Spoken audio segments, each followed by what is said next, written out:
अपेक्षा या ठिकाणी व्यक्तीजी मेत्रेजी आणि गाड्या सगळ्यांनी कुणाची नाव घेणार सगळे आमचे आदेश बाबू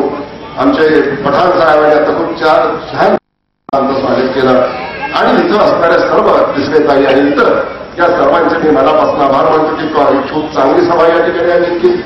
आपण सर्व मोठ्या संख्येने या ठिकाणी उपस्थित राहिलं शांतपणे माझे विचार आपण या ठिकाणी ऐकले त्याबद्दल सर्वांचे आभार मानून माझं भाषण संपवतो बटन दाबून आम्ही भाषण संपवतो जय हिंद जय भाजप पक्षाचे कार्यकर्ते काँग्रेसमध्ये प्रवेश करत आहेत त्यांचं स्वागत करायचं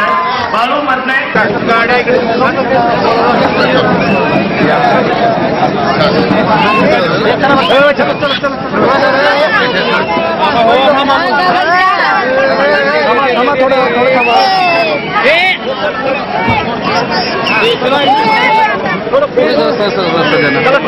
आप